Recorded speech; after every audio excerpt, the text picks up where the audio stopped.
నమస్తే డైలీ న్యూస్కు స్వాగతం. మహబూబ్నగర్ జిల్లా జడ్చల్లో ఘోరమైనటువంటి ఒక విషయం జరిగింది.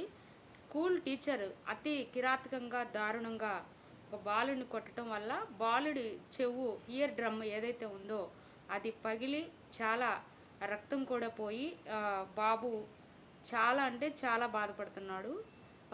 స్కూల్లో టీచరు చాలా కీచకంగా ప్రవర్తించి నాకు చెప్పకుండా నువ్వు నోరు కూడా తెరవద్దు, బుక్స్ కోసం వెళ్ళొద్దు, ఏమీ చేయొద్దు అని చెప్పి చాలా సైకో బిహేవియర్తో ఉన్నారు ఆ టీచరు. ఈ ఈ విషయం ఈ సంఘటన ఎక్కడ జరిగిందంటే మహబూబ్నగర్ జిల్లా జడ్చర్ల గురుకుల పాఠశాలలో జరిగింది. బాబు పేరు సిద్ధార్థ్. ఆ బాబు హాస్టల్లో ఉండి చదువుకుంటున్నాడు. బాబుని మరి మాతృదేవోభవ, పితృదేవోభవ, ఆచార్య దేవోభవ, గురుదేవోభవ అంటారు. అసలు పిల్లల్ని కొట్టే రైట్ వాళ్ళకి ఎవరిచ్చారు? ఎందుకు కొట్టాలి? మనం పిల్లల్ని ఎంతో అల్లారు ముద్దుగా కని పెంచుకుని తీసుకెళ్ళి వాళ్ళ చేతుల్లో పెట్టి ఇలా చెవులు పగలగొట్టి ముక్కులు పగలగొట్టి ఇది ఎంతవరకు కరెక్టు? పిల్లల్ని కొట్టొద్దని చెప్పి ఒక గవర్నమెంట్ రూల్ కూడా పెట్టింది. అసలు పిల్లల్ని కొట్టే రైటు అతనికి ఎవరు ఇచ్చారు? ఎందుకు కొట్టాలి? పిల్లలు చిన్నవాళ్ళు, వాళ్ళకేం తెలుసో తెలియకో చిన్న చిన్న పొరపాట్లు చేస్తే వాళ్ళకి అర్థమయ్యేలా చెప్పాలి. లేదంటే పేరెంట్స్ని పిలిచి వాళ్ళకి కౌన్సిలింగ్ ఇప్పించాలి. లేదంటే వాళ్ళకి అయినా అర్థం కాకపోతే ఇంటికి పంపించాలి.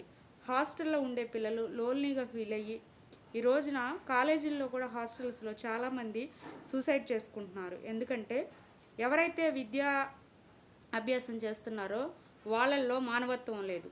మనం చూసుకున్నట్టయితే మరి డిగ్రీ చదివేటువంటి స్టూడెంట్ని ఇద్దరు కీచక టీచర్లు వాళ్ళని మరి ఆ అబ్బాయిని మానసికంగా వేధించడం వల్ల అతను కూడా ఆత్మహత్య చేసుకుని చనిపోవాల్సిన పరిస్థితి వచ్చింది.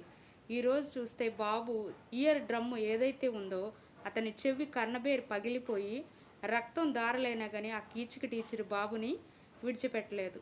డాక్టర్ని కలిస్తే డాక్టరు మరి 50-50 ఛాన్స్, నీకు ఫ్యూచర్లో మాటలు వినిపించవచ్చు, వినిపించకపోవచ్చు అని చెప్పి చెప్పడం జరిగింది. ఎంత దారుణం! ఎంత బ్రైట్ ఫ్యూచర్ ఉన్న బాబు ఇవాళ రోజున మరి కన్నబేరు పగిలిపోయి తన భవిష్యత్తు ఏంటి? ఫ్యూచర్లో తను ఏదైనా చదువుకోవాలంటే కూడా తనకి వినిపించదు కదా. అసలు టీచర్కి కొట్టే రైట్ ఎక్కడుంది? ఎందుకు కొట్టాలి? టీచర్లు ఎవరు కొట్టడానికి? పేరెంట్స్కి చెప్పాలి. ఏం జరిగినా కానీ పేరెంట్స్కి చెప్పాలి. పేరెంట్స్ మందలించుకుంటారు, ప్రేమగా చెప్పుకుంటారు. టీచర్లు పిల్లల జీవితాలని, వాళ్ళ భవిష్యత్తుల్ని వాళ్ళ చేతుల్లోకి తీసుకుని ఈ విధమైన ప్రవర్తించి కళ్ళు పోగొట్టి చెవు పోగొట్టి వీళ్ళకేం రైట్స్ ఉన్నాయండి అసలు పిల్లల్ని కొట్టడానికి? మనం ప్రేమతో కని పెంచుకున్న పిల్లల్ని లక్షల ఫీజులు కట్టి, డొనేషన్లు కట్టి, ట్యూషన్ ఫీజులు కట్టి మన ప్రాణంతో సమానమైన పిల్లల్ని తీసుకెళ్ళి వాళ్ళ దగ్గర విడిచిపెట్టి ఎడ్యుకేషన్ కోసం అని హాస్టల్లో జాయిన్ చేస్తే ఈ విధంగా బాబు చెవు ఏదైతే ఉందో ఇయర్ డ్రమ్ము అది పగిలిపోయి రక్తం దారులైనా కానీ ఆ కీచక టీచర్కి ఈసమంతా కూడా కనీసం బాబు మీద జాలి, దయ, కరుణ లేదు.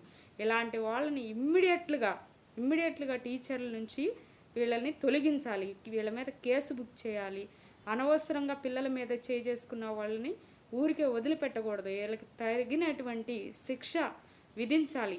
ఎటువంటి పరిస్థితుల్లో పసిపిల్లల మీద వీళ్ళ జులుం ప్రదర్శించకూడదు, తిట్టకూడదు, కొట్టకూడదు. వీళ్ళని మానసికంగా కూడా వేధింపులకు గురి చేస్తున్నారు. కాలేజెస్లో కూడా చాలామంది వేధించి పిల్లలు ఆత్మహత్య చేసుకుంటున్నారు. 10th క్లాస్ వాళ్ళు, ఇంటర్మీడియట్ వాళ్ళు, డిగ్రీ వాళ్ళు.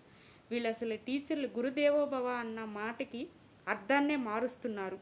ఇలాంటి వాళ్ళని ఇమ్మీడియట్లుగా కేసు పెట్టాలి వీళ్ళ మీద. ఆల్రెడీ బాబు తండ్రి పోలీస్ స్టేషన్లో కంప్లైంట్ ఇవ్వడం జరిగింది.